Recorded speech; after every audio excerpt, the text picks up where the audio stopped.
Olá, bem-vindo ao canal Rede Ambiente TV, programa Políticas Públicas em Foco. Já agradecendo aos nossos participantes, debatedores oficiais, Giovanni de Souza, Jorge Magesse e Samuel Antunes. E agradecendo desde já aqueles que vão assistir ao programa, pedindo sempre, solicitando que os nossos aqueles que nos assistem, que eles realmente deem o seu sinal de positivo, comentem, e nós prometemos fazer uma nova roupagem no programa já para a próxima programação, como a gente vem anunciando. Senhores, o tema de hoje será um tema que está entristecendo muito a população brasileira, não só a população brasileira, isso aí atinge a outras soberanias, outras famílias de outras soberanias, mas é uma coisa que está incomodando muito, principalmente aos pais que colocam seus filhos nas escolas, pensando que podem trabalhar em paz, pensando que está tudo resolvido enquanto eles estiverem ausentes nos seus trabalhos, ausente da permanência com seus filhos. E aí acontece, me parece que no dia 15 de junho, a Polícia Civil investiga a denúncia de estupro de menina de 12 anos em escola municipal do Rio de Janeiro. Bem, com a palavra, Giovanni de Souza. Boa tarde. Boa tarde, Américo, Samuel e Jorge Magesse, lá de Valência, Espanha. Bom, isso aí é mais uma, de várias notícias que nós temos de barbáries acontecendo dentro de unidades escolares, sejam municipais, estaduais, e federais. Aqui, por exemplo, no município de Nova Iguaçu, em Seropédica, é um município próximo a Nova Iguaçu, ali tem a Universidade Federal Rural do Rio de Janeiro. E por ser um lugar muito distante, inclusive do centro do próprio Seropédica, você tem ali vários casos de universitárias, não são crianças, tá? São pessoas de 20, 22, 23 anos sendo violentadas, porque seguem alguns caminhos ali para encurtar o espaço, para pegar um ônibus, enfim. Então, esse tipo de situação ela já vem acontecendo há muito tempo. O problema é que toda vez que acontece, há uma mobilização e um apelo da mídia, e da sociedade. E depois cai no esquecimento. E, como sempre, a justificativa da nossa sociedade e das autoridades, e principalmente de alguns partidos políticos, falta policiamento, o coeficiente policial é pequeno, a estrutura policial é pequena. Eu não acredito nisso.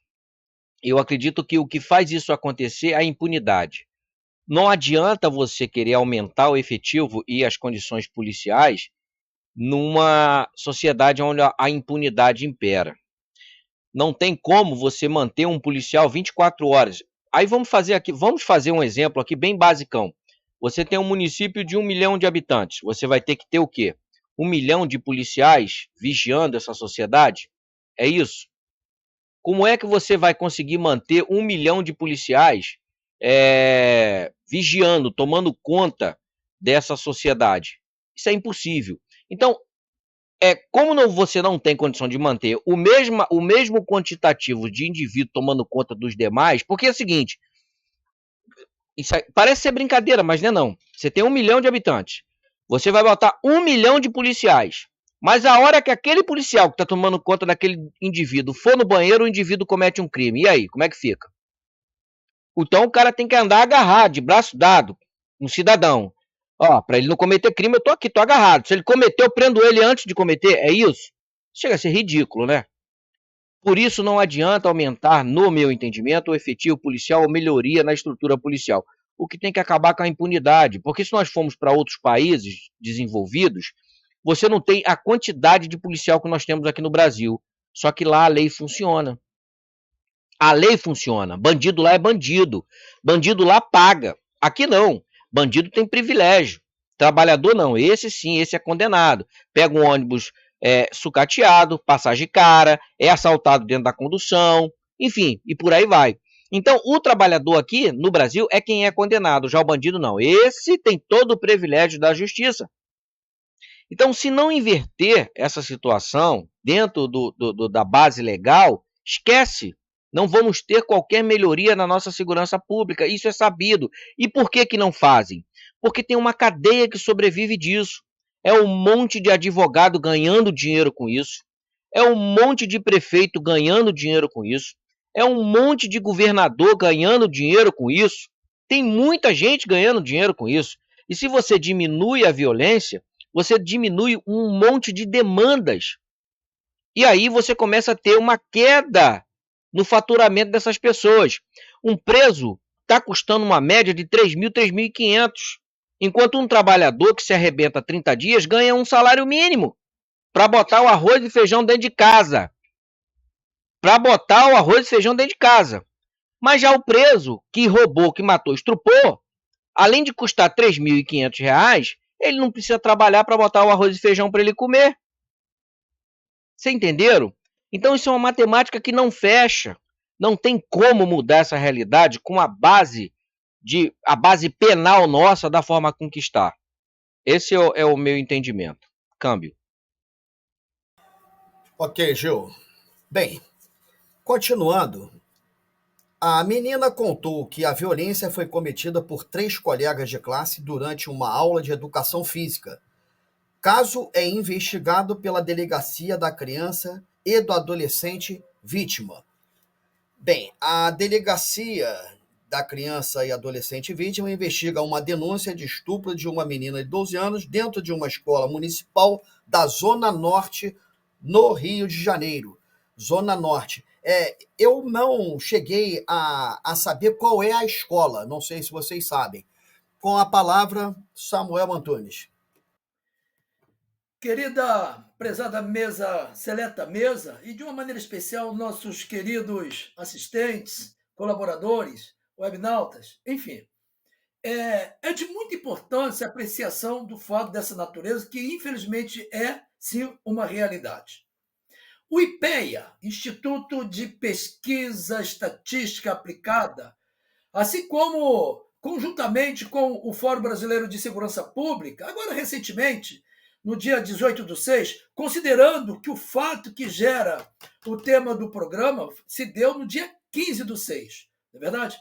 E os dois institutos elaboraram um serviço de muita importância no dia 18/6. E quem assina essa pesquisa, que foi produto exatamente desses dois institutos, é a senhora a doutora Camila Zaru.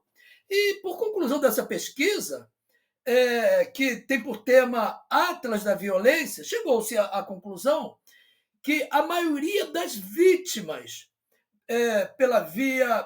de violência sexual são meninas e até 14 anos. Ou seja, crianças ainda. Não são mulheres formadas, são crianças em formação, independentemente daquele período de adolescência.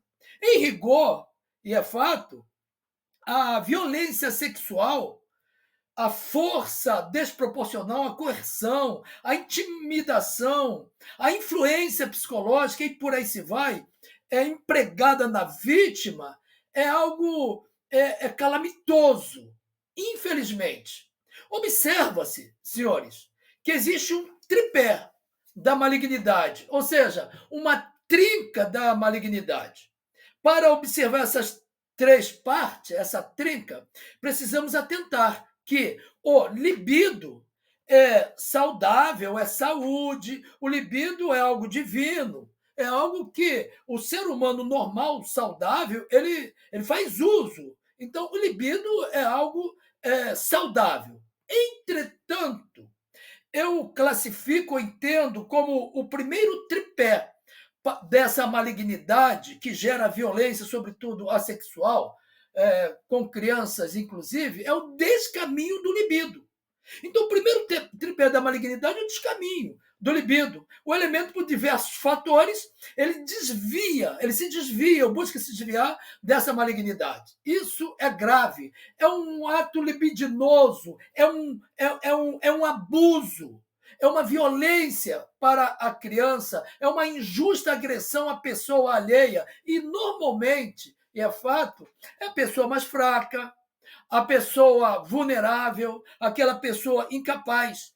Tudo isso se vê naquela criança de até, ou mais ou menos até 14 anos, infelizmente. Inclusive, há de ressaltar que trata-se de um ato antijurídico, com fulcro no artigo 213 do Código Penal, quando diz constranger alguém mediante violência e grave ameaça e por aí se vai.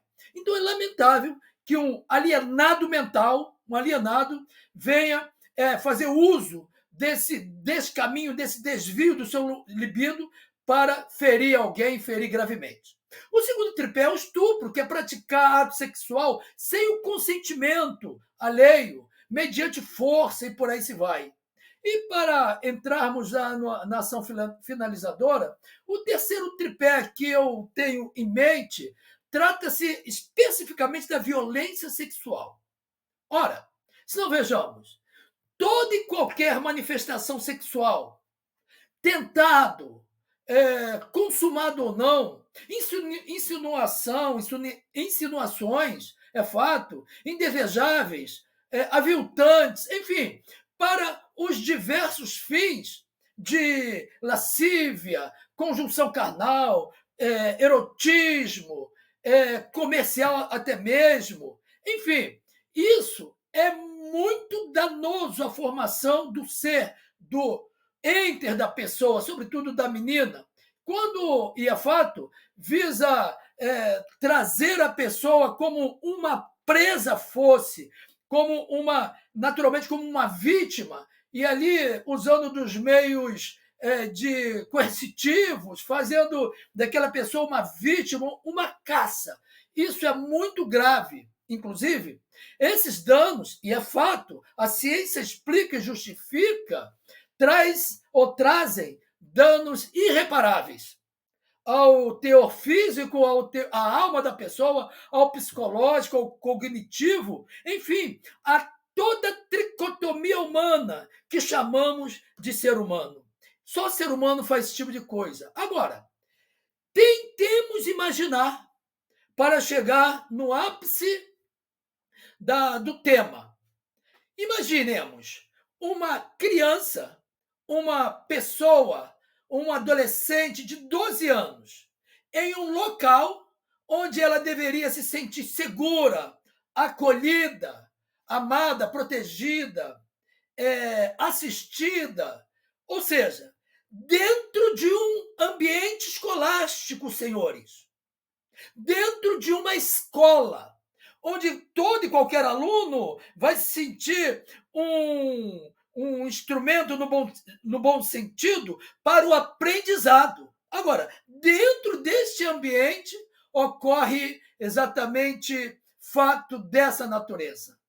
Olha como que esta menina se sentiu naquele momento. É triste, é muito triste. Agora, para inibir prática dessa natureza, temos leis. Aliás, temos leis firmes e seguras. O que nós não temos para impedir essa violência são exatamente os operadores do direito devidamente comprometidos. Operadores do direito lá no judiciário. Nós não temos, porque sempre tem uma ação que venha beneficiar prática dessa natureza, inclusive já defendido pelo atual sistema de governo que aí está, sem politizar a coisa, mas é bem verdade. Isto é lamentável, considerando a postura do nosso judiciário. O Supremo Tribunal, por ponta.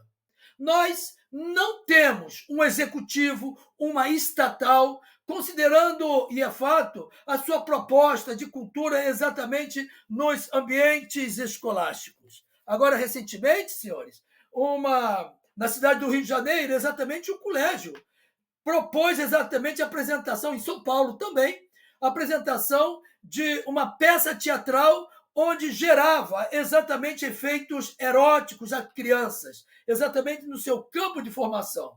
Isto é lamentável que proposta da estatal se estenda aos colégios, onde buscam naturalmente apresentar temas políticos, ideológicos, fazendo apologia à prática infernal daquela natureza, à violência sexual, ao homossexualismo, o que é uma anomalia, um desvio de conduta. É uma violência à criança para sua formação.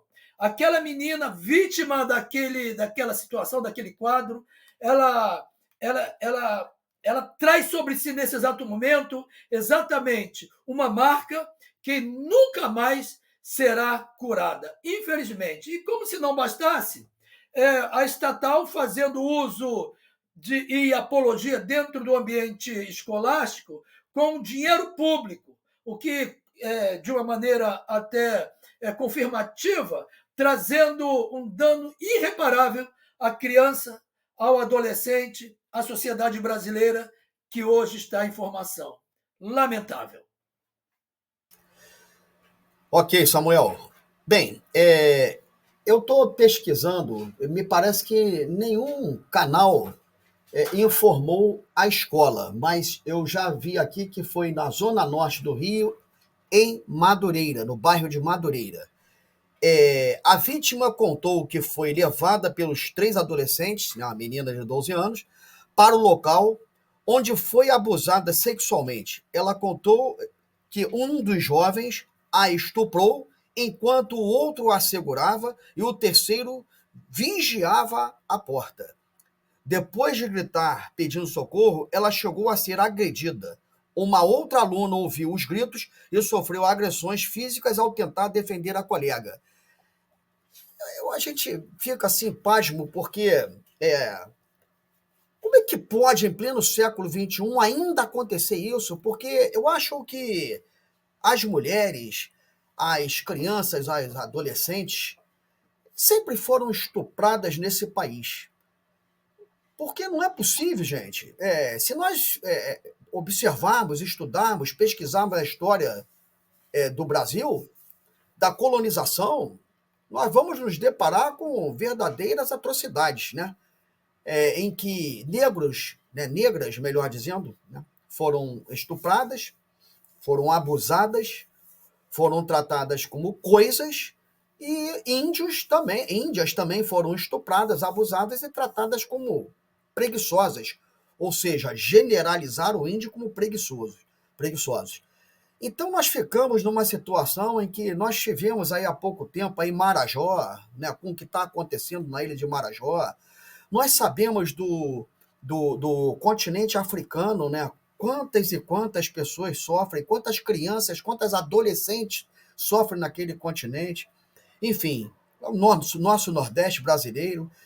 E aí eu passo a palavra com muita tristeza, né? E até para um comentário também de quem já viveu no país, né? E que hoje vive provavelmente uma outra realidade nesse aspecto. Jorge Magesse, com a palavra. Américo França, meus cumprimentos, Gil e Samuel Antunes. Meus amigos, eu me lembro, bom, eu tenho muitos anos mais do que vocês, que a primeira vez que se falou em curra, olha só como a palavra muda, curra, foi na Zona Sul com uma moça chamada Aida Cury. Os amigos, isso foi mais ou menos na década de 50 e poucos. Eu era criança. Então foi um escândalo muito grande, porque era rapazes da sociedade da Zona Sul, né, que fizeram o que se chamava na época de curra, né? Entendeu? E essa moça foi jogada do prédio e foi um escândalo na época. Foi a primeira vez que se falava no Rio de Janeiro, né? E a palavra que foi dada foi curra, né? Tudo bem. Agora realmente, o Brasil tem uma memória muito fraca, né?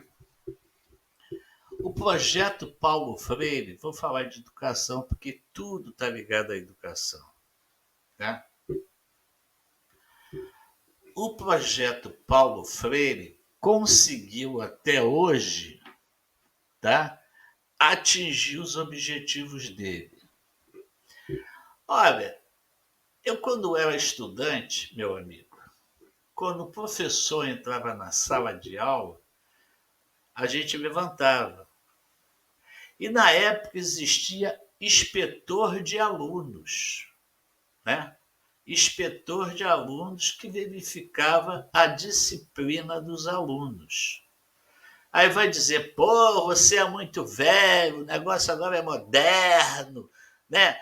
Esse modernismo é que está fazendo do povo brasileiro, das pesquisas realizadas, do povo brasileiro ter cérebro de chimpanzé. Olha eu falando de novo a respeito disso.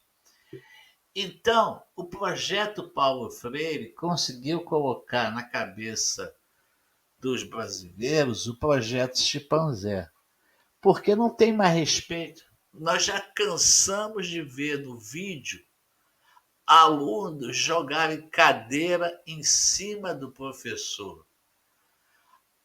Aluno exigir do professor que ele aumentasse a nota dele.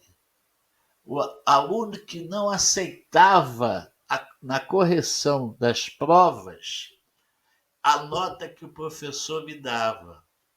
Já vimos também alguns governadores, inclusive, contra a reprovação, achando que todo aluno que frequentasse ou não as escolas deveriam ser aprovados. Agora eu faço uma pergunta. São os pais que estão reclamando? Não existe mais aquela reunião nas escolas de pais de aluno? Por que não existe mais? Senhores pais de aluno, vocês são tão responsáveis quanto esses 3 adolescentes que fizeram mal a essa garota, né? Que fizeram a essa garota. Porque vocês não participam da vida escolar. Vocês não participam. Vocês entregam seus filhos nas escolas. Vocês não. Quando o filho retorna da escola, vocês não conversam com os filhos como é que foi o seu dia. Você não verifica os trabalhos que eles realizaram, tá? Nós já cansamos de ver vídeo de alunos usando drogas. Agora, então, com essa aprovação, né, do porte de drogas, vocês acham que a situação vai melhorar no Brasil? Vocês acham? Então vai dizer, não, é que ele usou uma droga, o problema foi esse, a menina é culpada, porque a garota vai ser culpada, né, pela nova ideologia, né, de gênero, ela vai ser culpada, ela despertou a sexualidade nos 3 inocentes alunos. Amigos, vocês estão vivendo mentira, vocês estão vivendo hipocrisia, né? Agora, alguns partidos nanicos querem porque querem acabar com as escolas militares. Por quê? Meus amigos, porque a diferença vai ser muito grande de um aluno que estuda numa escola militar de um aluno que estuda numa escola pública. Há muitos anos atrás, juízes, engenheiros se formavam em escola pública. Era muito melhor do que as escolas particulares. Então, me parece que no Brasil existe um lobby, né? Vamos destruir isso para poder aquele grupo ganhar dinheiro. Então, querem destruir a escola pública para poder colocar seus filhos na escola particular, que o ensino é decadente, não é melhor que a escola pública. A escola pública está do jeito que está, porque vocês devem botar uma estátua ao Paulo Freire, tá? Então, vamos culpar a quem? Né? A lei está aí. A lei vai ser cumprida? Ah, são crianças, são adolescentes, mas eles podem votar, né? Eles podem votar, podem estuprar, né? Então, meus amigos brasileiros, vocês estão, sabe, numa situação que eu vou falar de 12 anos atrás e hoje. Uma criança de 12 anos a 40 anos atrás, ela tinha um comportamento, ela tinha poucas informações. Hoje, o celular está aqui na mão. Hoje, eles assistem o que eles querem. Já se proibiu em algumas escolas o celular e já se criou um delírio danado. Até pai defendendo que meu filho tem que ter celular, porque eu quero saber aonde meu filho está.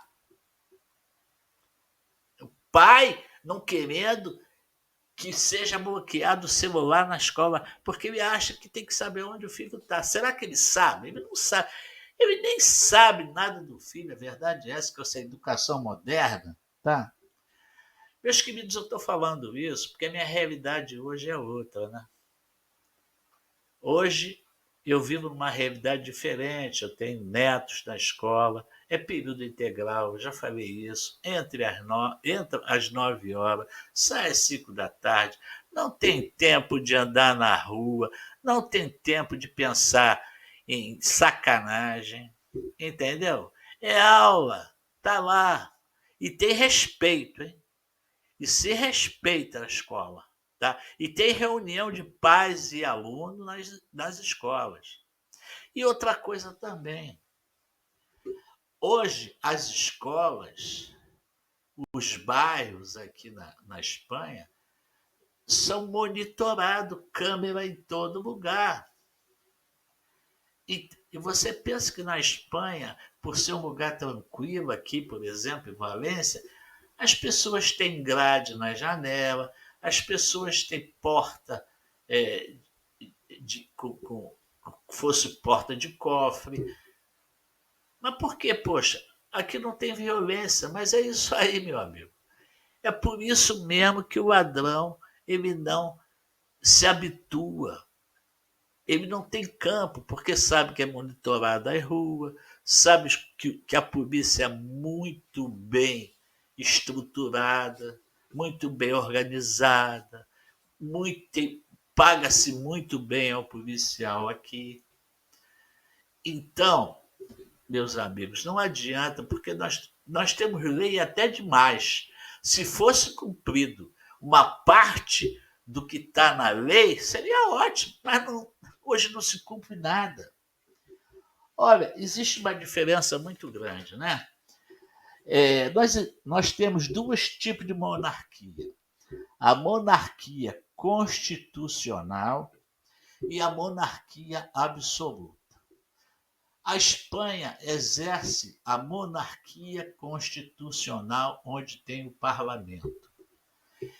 A Inglaterra é a monarquia absoluta, porque vem de décadas e décadas, de século, entra rei, vem o seguinte, vem outro.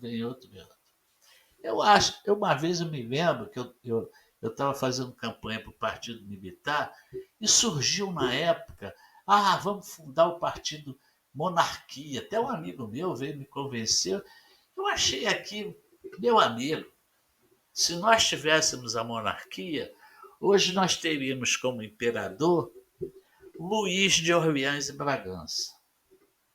E eu digo a vocês, como eu vejo aqui na Espanha a monarquia, como o rei aqui se comporta, a rainha, as princesas. A princesa aqui, ela tem a função no exército, ela tem regras, tem tudo.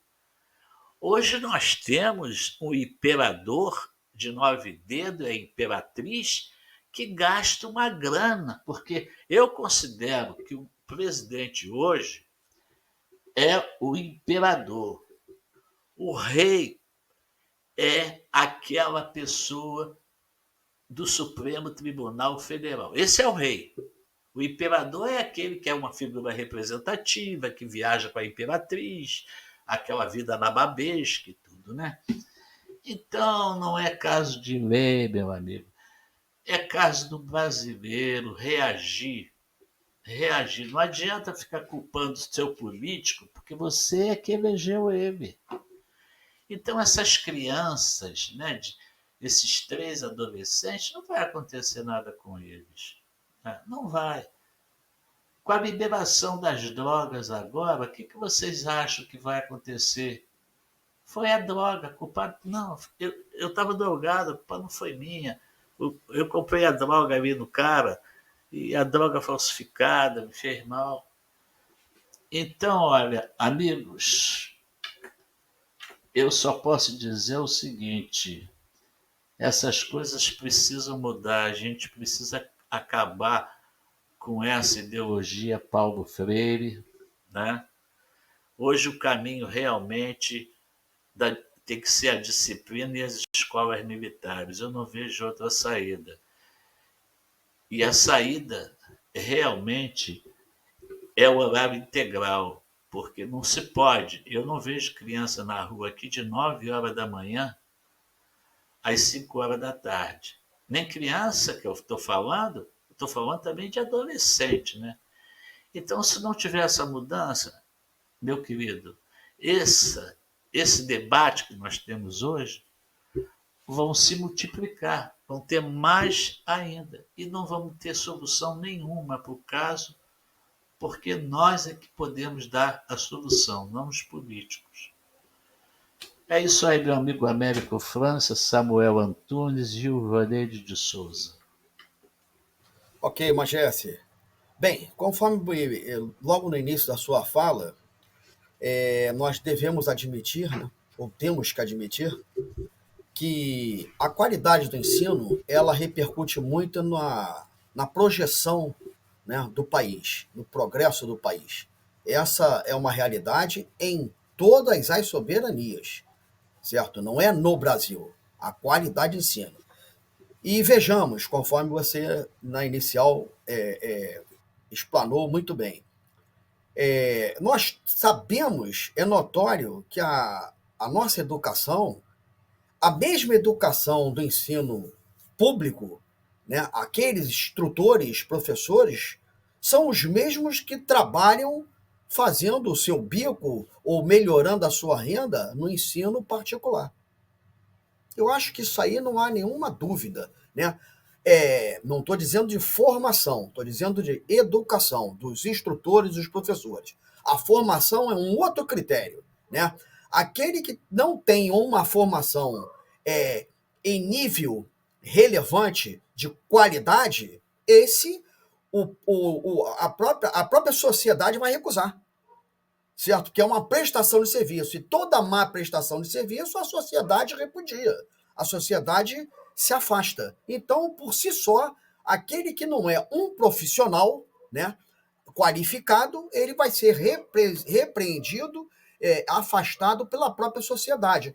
Isso no profissionalismo de contabilidade, no profissionalismo do operador do direito, né, dos médicos, dos professores, né, que nós estamos falando, e os próprios médicos, né? Quer dizer, nós temos um quadro muito qualificado dentro da medicina também no Brasil, que são aqueles médicos que sabemos que atuam no serviço público, esses mesmos médicos atuam também nos serviços particulares, né? Nós temos hospitais aí grandiosos de nome, renome e tudo, que esses médicos que atuam lá, né, no particular, eles também atuam no serviço público. Quer dizer, então, é o que eu digo, profissionais. Eu não estou dizendo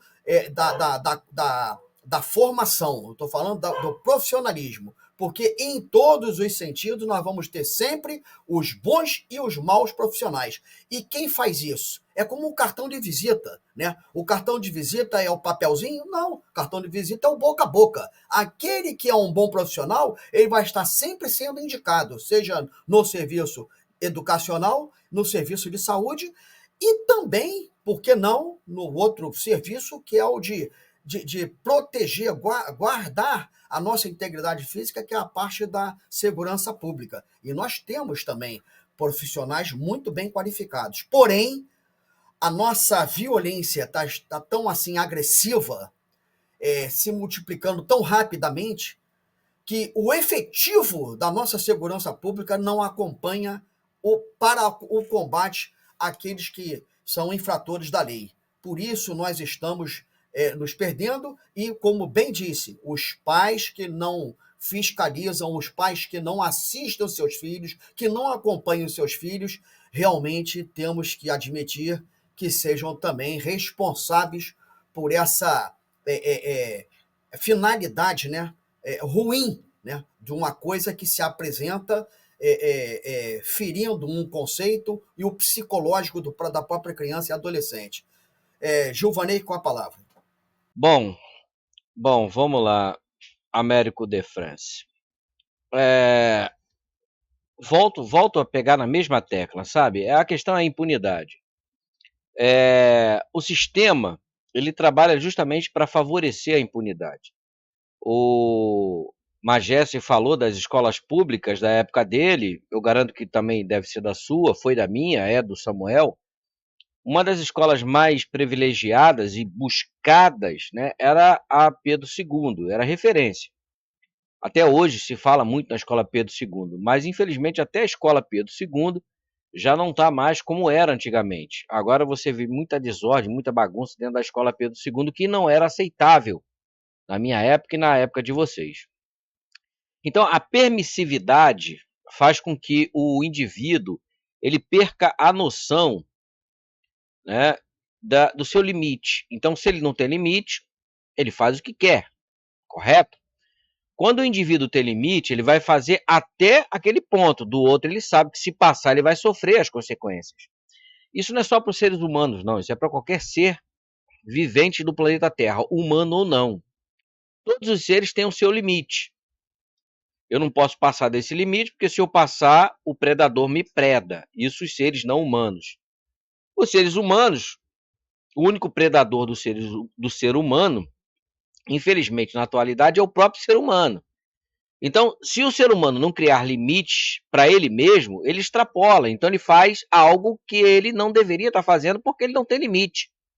E aí nós temos um sistema educacional que coloca para o aluno que ele não precisa ter limite. Ele vai com a roupa que ele quer, não existe mais aquela cobrança que existia na minha época de uniforme, até porque você se forma em uma unidade escolar, depois você vai seguir uma carreira, e uma carreira vai te exigir que tenha uniforme. Você veja, por exemplo, um piloto, né, de avião, seja comercial ou não, ele tem que estar uniformizado. Ele não vai de chinelo, de bermuda rasgada, não, ele tem que estar uniformizado. Um peão de uma obra qualquer, ele vai estar uniformizado, ele vai estar usando uma roupa com a logo da empresa, com calça, com bota. Mas o aluno não, o aluno ele passa a vida inteira entrando numa escola que ele entra largado, do jeito que ele quer.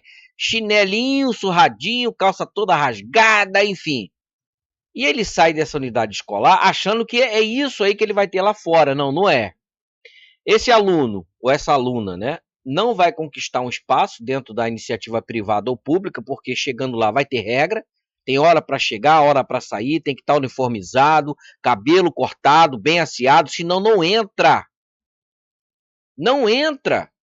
Então nós vemos gestores públicos que incentivam esse tipo de desordem. E aí aquilo que eu falei na inicial, eles incentivam por quê? Porque tem um monte de gente ganhando com isso.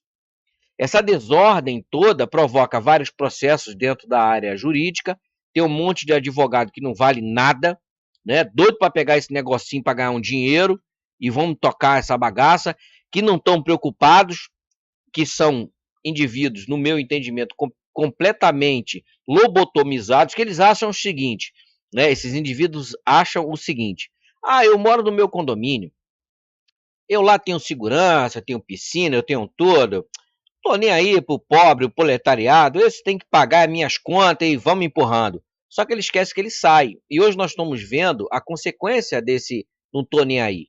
Pessoas que moram em áreas nobres, em condomínios, estão sendo assaltadas, mortas e sequestradas. Arroz e feijão não nasce do mercado. Arroz e feijão não nasce dentro do condomínio. Tem que ter alguém plantando, tem que ter alguém produzindo, tem que ter alguém vendendo. E se continuar assim, os condomínios lá no futuro, vai ter tudo? Vai ter gente plantando arroz, ensacando arroz? Vai ter alguém vendendo arroz? Eu acho difícil. Então percebam que a sociedade caminha para uma situação que todo mundo já sabe a consequência. Vai ser sofrimento. Sofrimento a níveis inimagináveis, justamente por conta disso. E a impunidade é o que causa tudo isso. Não adianta um país ter a quantidade de leis que o Brasil tem e a impunidade imperar.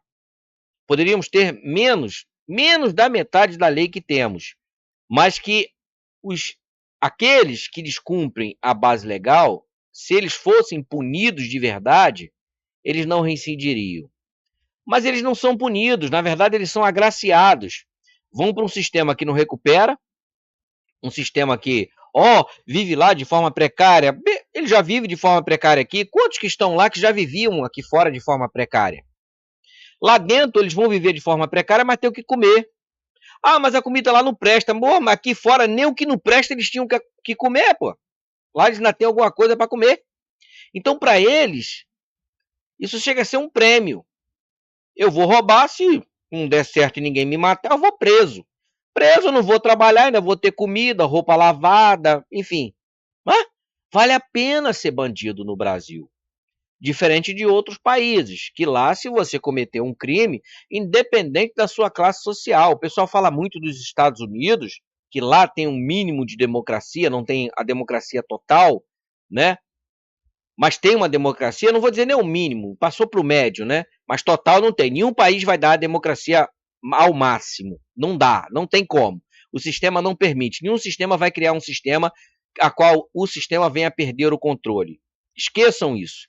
Então o sistema ele vai dar autonomia na página 1, a página 2. A página 3 não. Opa, não, porque aí você vai tirar o meu poder. Tirar o meu poder não cabe.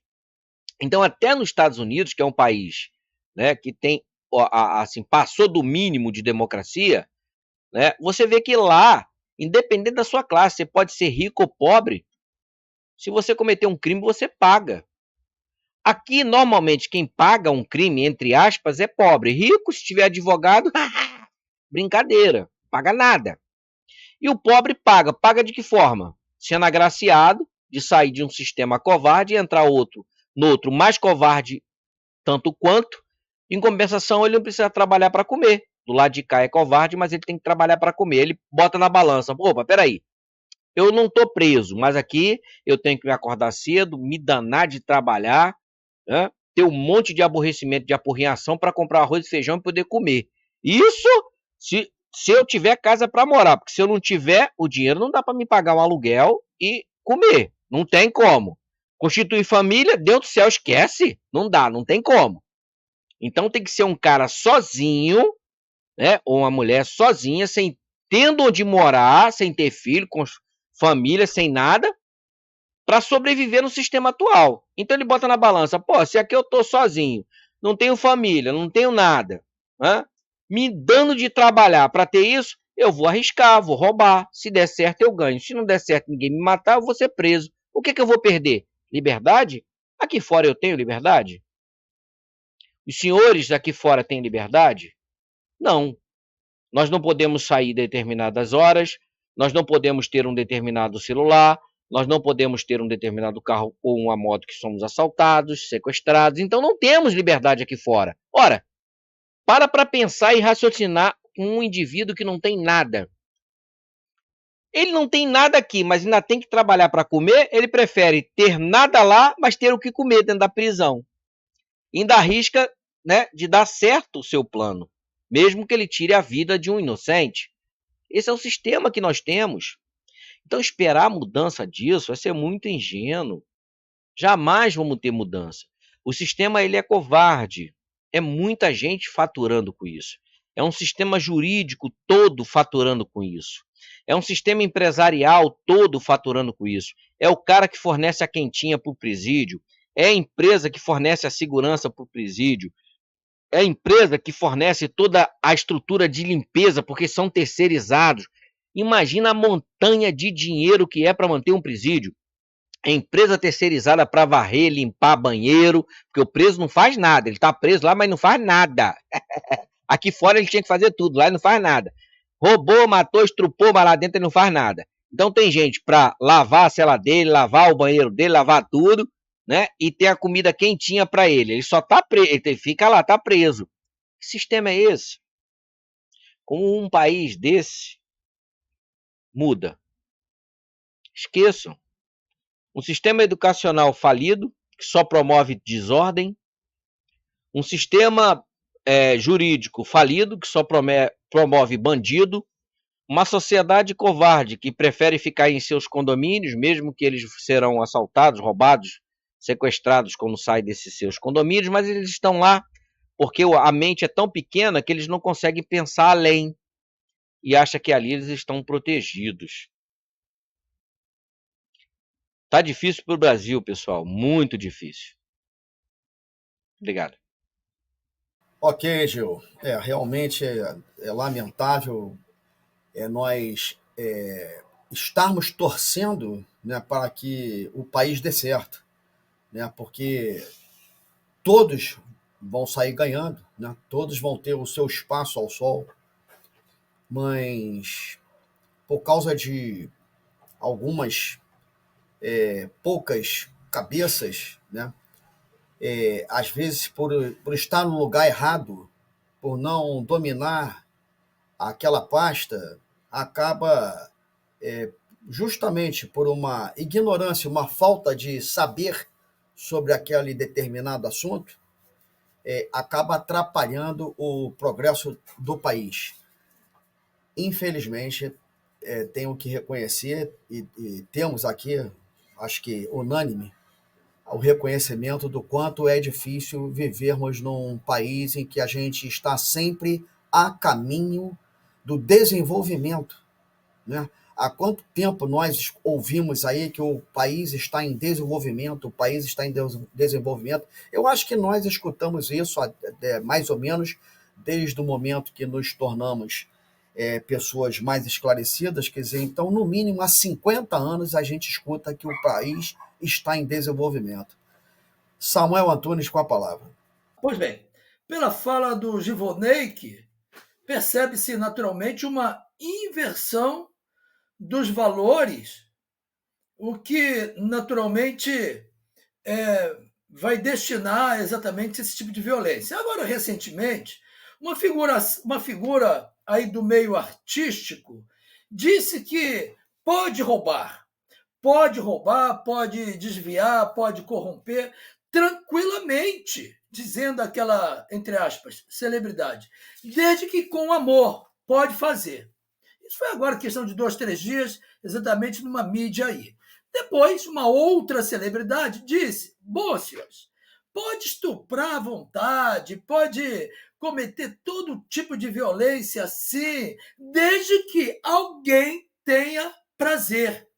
Ora, a pessoa estuprada, aquela menina, ela não teve prazer, ela teve um momento de tortura, assim como todas as demais outras meninas, ou qualquer pessoa que passa por esse momento, essa ação diabólica.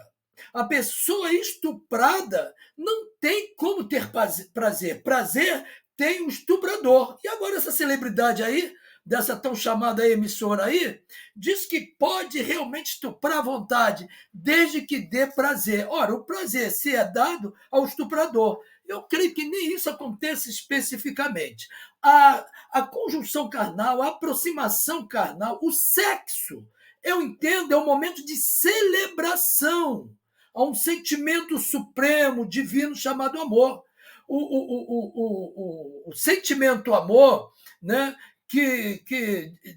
designado, emanado ao coração de um homem e uma mulher para efeito de família, o que vai gerar uma aproximação conjugal, ali é uma maneira naturalmente, de celebrar o amor. E o ato o amor não tem violência. O amor é puramente divino, gostoso de se praticar e por aí se vai. E agora, não obstante, recentemente, o Supremo Tribunal de Justiça de Minas Gerais absolveu por 3 votos a 2, inocentou, né, um homem de 20 anos, que engravidou uma menina de 12 anos. Né? No artigo 217-A, diz que é proibido sexo com menor de 14 anos. Diz: é proibido ter conjunção carnal ou praticar outro ato libidinoso, que dá a entender que a conjunção carnal pela via da violência, como eu disse na minha primeira fala, é um ato libidinoso, desviado, com menores de 14 anos, por aí se vai. Então é crime-se. E agora o Supremo Tribunal de Justiça de Minas Gerais absolveu, inocentou esse senhor, não vamos entrar no mérito aqui. Mas também foi dito na primeira fala que nós temos leis, não temos exatamente operadores do direito que façam valer a lei assim como ela deve ser aplicada. Infelizmente, o que nós temos, e infelizmente eu pego a fala também do companheiro Magesse, que enquanto sangue inocente está sendo derramado, meninas, crianças estão sendo estupradas, estão sendo aviltadas, estão sendo feridas pelo todo o curso da sua vida. A marca dessa menina, eu não estou falando dessa menina especificamente, mas todas as meninas e meninos que são violentados pelo Brasil afora e foram, é provável que nesse momento alguma criança esteja sendo violentada. Então, infelizmente, lastimável. Precisamos, em defesa dessas pessoas inocentes, precisamos que os magistrados operem com rigor. Não é o caso de lá, daqueles promotores da violência, porque eles, no caso, são menores, mas também tem um rigor que precisa ser aplicado com toda a força àqueles menores, até mesmo para educá-los, conduzi-los e fazer com que sejam introduzidos ao meio social como um garoto, um menino, uma criança, um adolescente curado e, sobretudo, educado. O Estado precisa trabalhar como aio introdutor da criança malfeitor, se possa assim dizer, para uma sociedade sadia. Ok, Samuel. Com a palavra, Jorge Magesse e suas considerações finais. Eu tenho certeza que nós não tivemos nenhuma notícia boa, né? Que o povo pudesse ter esperança. Todas as notícias que nós tivemos até hoje faz com que o brasileiro perca totalmente a esperança no futuro. Desde pequeno, você ouvia seu pai falar, seu avô falar, que o Brasil é o país do futuro. Realmente o Brasil tem tudo, porque o Brasil é o país mais rico do mundo e poderia ter um futuro e a gente não precisava passar por isso. Essa é a grande realidade. Mas o que falta no Brasil? Cansei de falar centenas de vezes. É a educação. Então, há 30 anos o povo está sendo enganado e o povo foi levado por um determinado caminho. Então o povo perdeu toda aquela moral, todo aquele conhecimento, a ponto de você ver um governador, como eu vi uma entrevista, o governador do Ceará foi perguntado se o filho dele estuda na escola pública. Ele disse, não, eu tenho uma situação financeira boa, meu filho está estudando na escola particular. Mas é claro, pergunte a seu deputado, ao seu vereador, ao seu senador, aonde o filho dele estuda. Pergunta. Porque no Brasil existem boas escolas, existem escolas, inclusive, que o ensino é baseado no idioma inglês, por exemplo, ou no inglês britânico, ou no inglês americano. E é absurdamente caro, mas é um ensino muito superior porque são dados por professores que são bem pagos. Não pense que o professor de escola pública é um analfabeto, é porque também ele não tem nenhum estímulo. A verdade é essa, porque o próprio material escolar que o MEC manda para as escolas não dá nenhum estímulo para melhorar o ensino. Já vimos livros onde olha, aquele negócio é para botar naquele buraco, tá? O negão, é porque o negão tem um negócio maior. Todo mundo já ouviu falar nisso, né? Não preciso detalhar aqui esse tipo de livro didático. E por que os pais se omitem tanto? Isso é que eu não entendo. Eu não entendo por que os pais se omitem. Os pais estão vendo isso tudo na mídia, estão tendo provas reais do que está acontecendo e os pais não reagem. Olha, graças a Deus, os meus filhos se formaram na escola federal, na escola pública. Pedro II, quando Pedro II realmente era uma escola de respeito, hoje não, é uma anarquia, a verdade é essa. E meus filhos se formaram. Um está num país como Estados Unidos, outro está aqui na Espanha, uma está no Brasil numa situação boa. Por quê? Eu me lembro de eu ir a algumas reuniões de pais e alunos. A minha mulher também, quando eu viajava, a minha mulher ia. Isso aí deixou de existir. Então eu sempre falo, eu não culpo o político, porque o político sabe da situação e vai dizer, meu filho, estudar escola pública, que isso? Eu vou procurar o melhor para o meu filho. O seu filho, eleitor, é que se vire, porque o meu filho vai estudar no melhor colégio, vai estudar no exterior. Então a situação é essa. Agora, com o crescimento da direita aqui na Europa, porque a direita está crescendo, a Europa sofreu muito, alguns países com a esquerda, né? Então já estão querendo proibir a imigração, porque quando um cidadão vê que o filho dele não está andando para trás e ele tem uma condição de emigrar, ele vai e emigra. E essa situação, a cada dia que passa, com o aumento da direita, vai acabar, porque o ensino aqui na Europa realmente ainda é muito bom. Então, falamos aí da menina de 12 anos, né? E o aborto? Ninguém fala mais nada do aborto?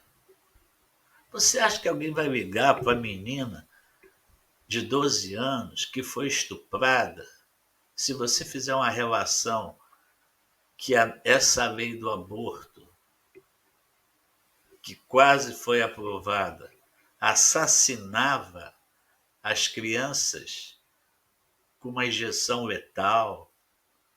Olha, gente, o país realmente, sabe, o país realmente está de cabeça para baixo. Não tem nenhuma. Eu não vejo notícia boa. Há muito tempo que eu não vejo notícia boa. Agora nós temos a economia aí, o dólar estourando, né? O povo ficando pobre, as empresas deixando o país.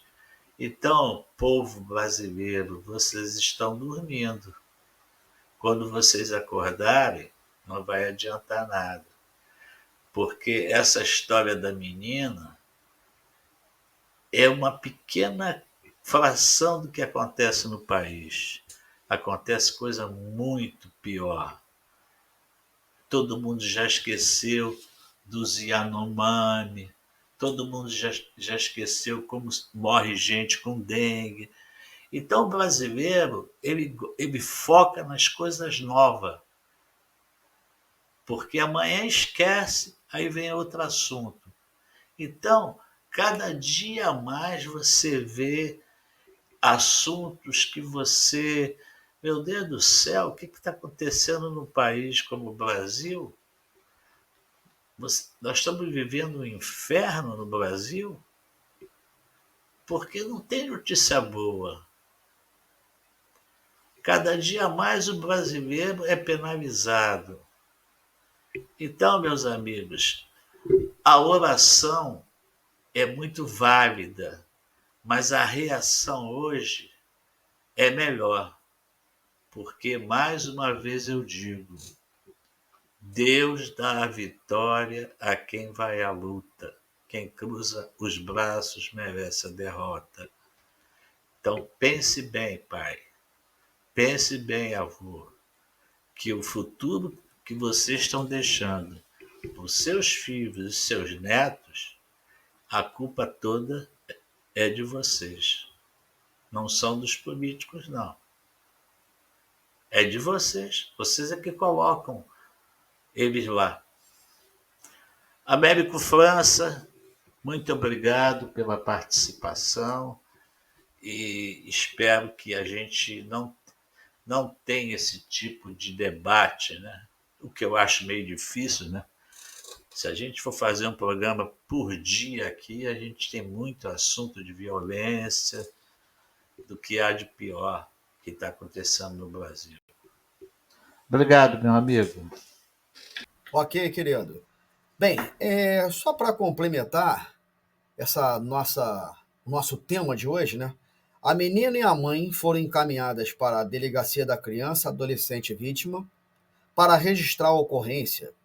A jovem foi encaminhada para o Instituto Médico Legal, a menina de 12 anos, né? IML, foi encaminhada ao IML, onde realizou o exame de corpo de delito. Ela também recebeu encaminhamento para um psicólogo e medicamento contra infecções sexualmente transmitidas. E para passar a palavra para o Samuel e logo depois para o Givaneik, encerrando aqui, a Polícia Civil informou,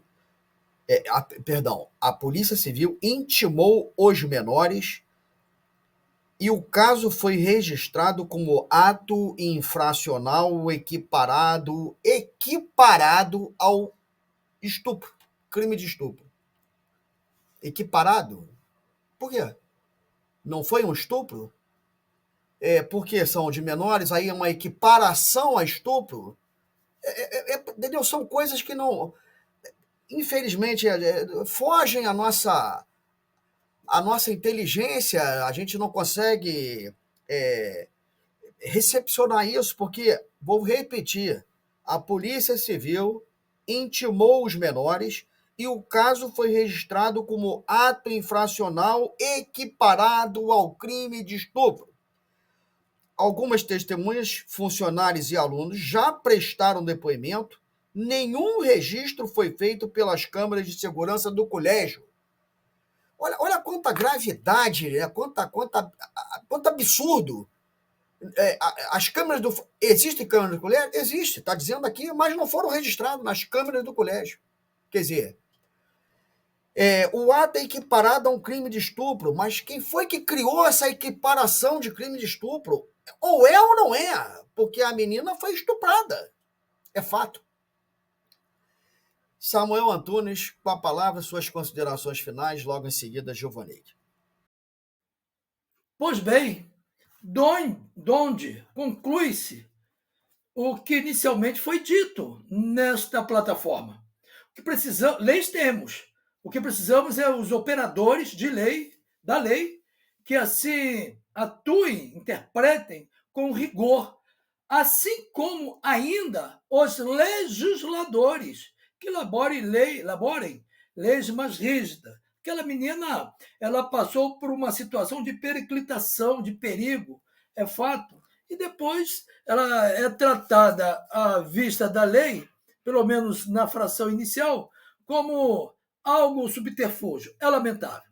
Fiquem aqui minhas considerações, a nossa tão querida audiência, o meu muito obrigado, sobretudo meus votos para o nosso Brasil. Que o Brasil, os brasileiros acordem, levantem, pare o Brasil ou faça-o funcionar, o povo, para que fato dessa natureza não aconteça e não aconteça nunca mais. E cada um esteja no seu lugar de uma maneira derradeira. Cada um que eu diga, cada um brasileiro.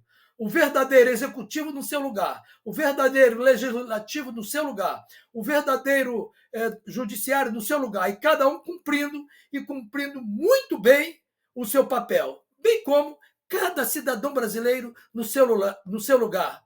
E finalizando, por que não, cada marginal no seu lugar. Afinal de contas, lugar de marginal é na cadeia. Ok, Samuel, eu concordo plenamente com tudo que foi dito por você, tá? Assim como os demais debatedores também. E outra coisa, não precisem agradecer pela participação. Nós somos uma família, nós fazemos parte do Políticas Públicas em Foco, nós estamos tentando trabalhar com a maior transparência, nós estamos tentando mostrar à população a verdade, né? A verdade, ela tem que ser dita, a verdade, e que nós possamos torcer, conforme agora na tua finalização, torcer por um Brasil melhor, porque ninguém está pode se eximir, né, de uma responsabilidade, e ninguém pode estar excluído de ser vítima por esta situação ou por outras situações de violência.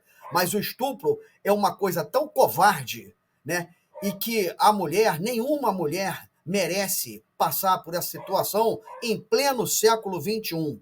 Com certeza que não. Gilvaneide de Souza, com a palavra e suas considerações finais. Ok, Américo. Bom, vamos lá. O Magesse fala de direita e esquerda.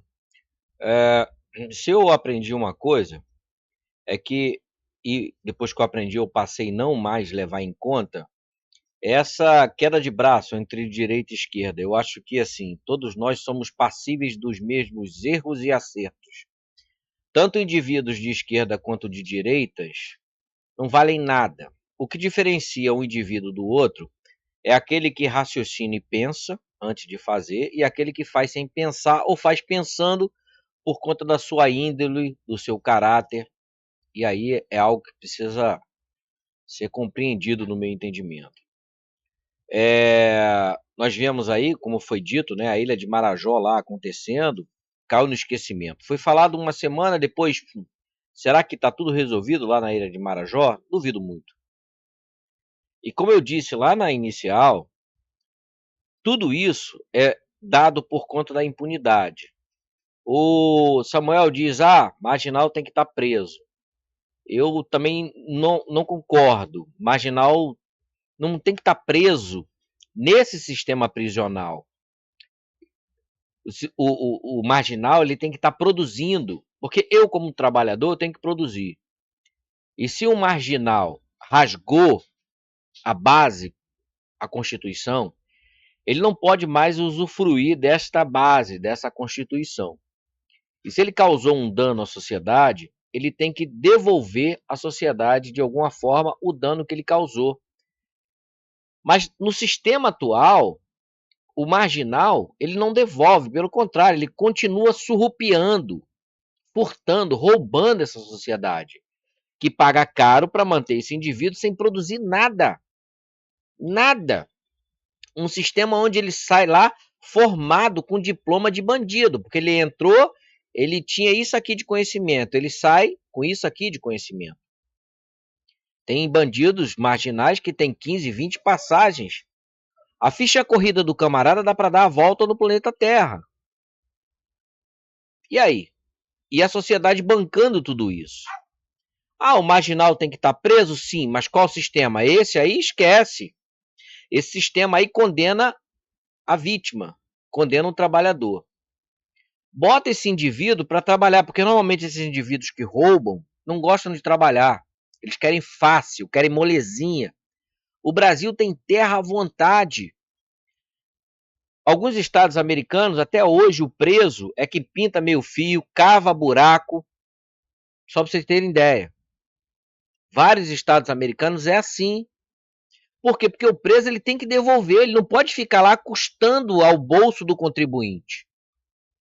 O contribuinte já paga um encargo violento e ainda vai pagar por aquele que cometeu um delito? Isso só aqui no Brasil e em países ditadores.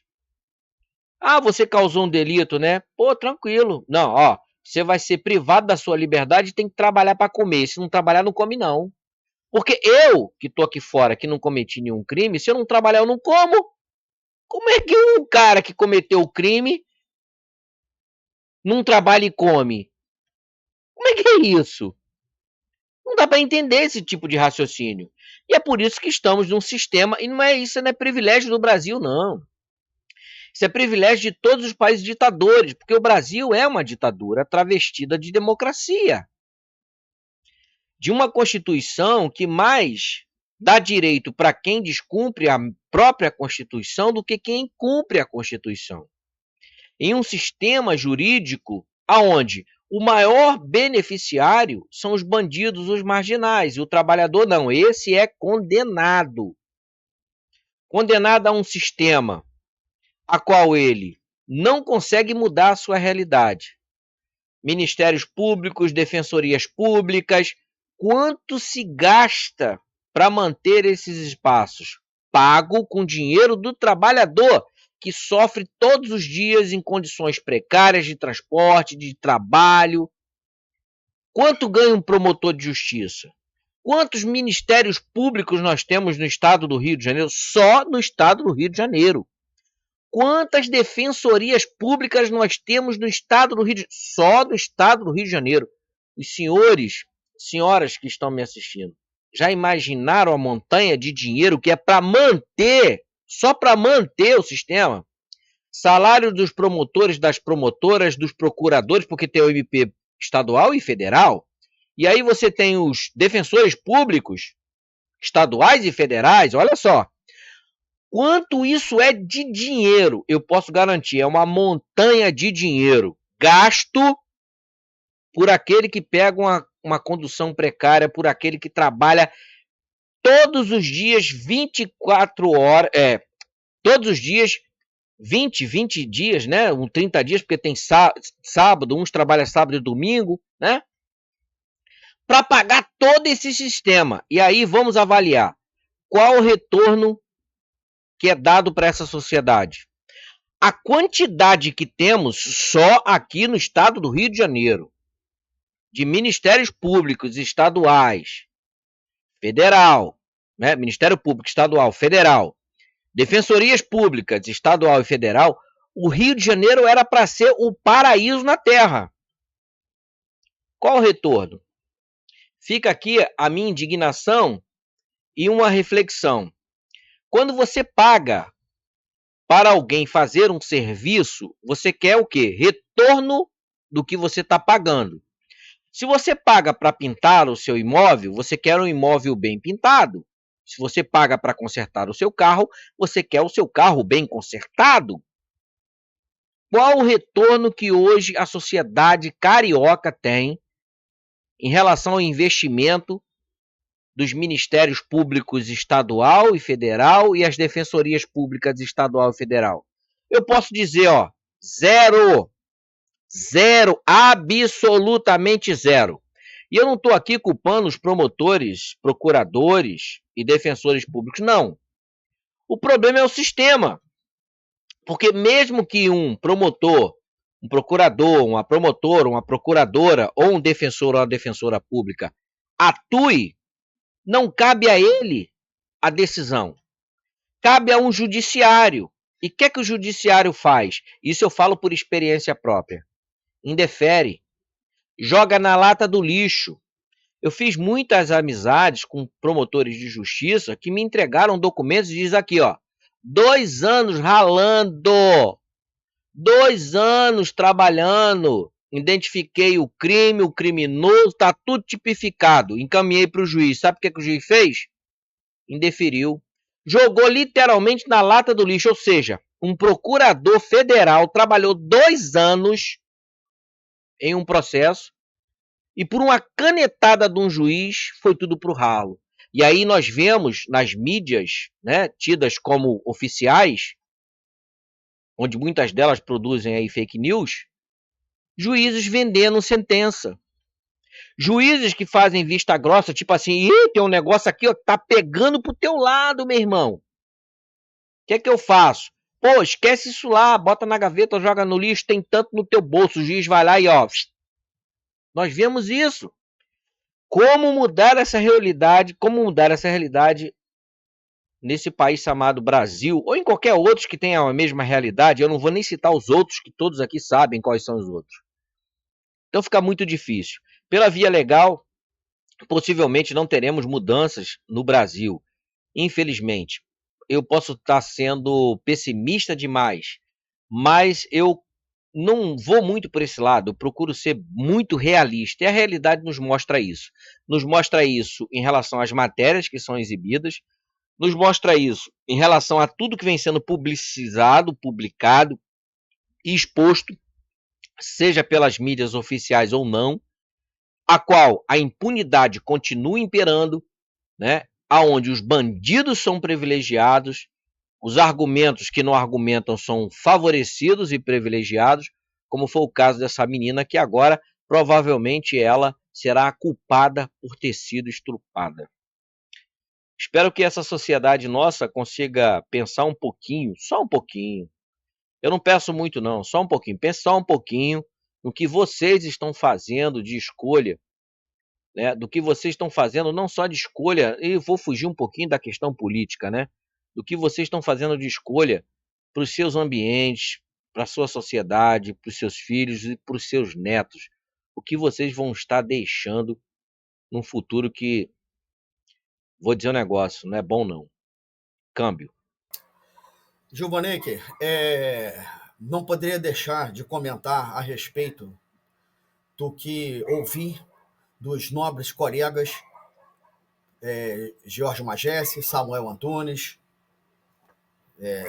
Gilvanek de Souza, né, dos nossos debatedores oficiais, e muito me orgulha, e do fundo do meu coração mesmo, acredito que nós todos aqui nos orgulhamos um dos outros. Muito me orgulha fazer parte dessa família, muito me orgulha trabalhar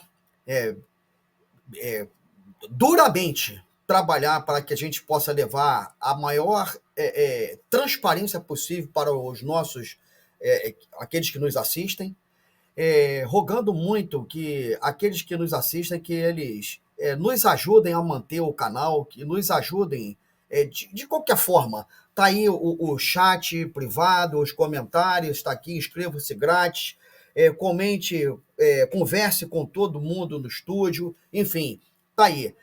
Se manifestem, porque nós estamos precisando justamente disso, de manter um canal verdadeiro, né? Mandando para vocês toda a transparência do que nós atravessamos no país. Então, não poderia deixar, agora sim, de agradecer ao Magesse, ao Samuel, a você, Gil. Muito me orgulha ter sido convidado para dirigir esse programa e, poxa, sinceramente, são pessoas de alto nível, com certeza. Aqueles que nos assistem não podem falar o contrário. E, em nome do nosso programa, da Rede Ambiente TV, o programa Políticas Públicas em Foco, em nome do nosso programa, nossa solidariedade à família dessa jovem e de tantas outras vítimas. Nossa profunda solidariedade. E que cessem as violências. Doa a quem doer. E, com certeza, na forma da lei. Simples assim. Um abraço a todos que nos assistem, um abraço aos nossos debatedores. Deus conduza esse país, oriente a cabeça dos nossos governantes para que possamos fazer o tudo pelo bem comum, um Brasil melhor. O Brasil, mesmo sendo estuprado nos seus cofres, o Brasil ainda continua sendo uma potência, a maior riqueza do mundo, na sua flora medicinal, na sua fauna, nas suas cachoeiras, cascatas, e que então, o que o Gilvanek falou, o que o Samuel disse, o que o Magesse ressaltou, né, que possamos manter o nosso país de pé e, por que não, ainda saímos daquele país em desenvolvimento para uma potência e que possamos ser a voz no mundo da paz, da solidariedade, né, do tudo pelo bem comum, conforme tanto é prezado e dito na área do direito. Até o próximo programa.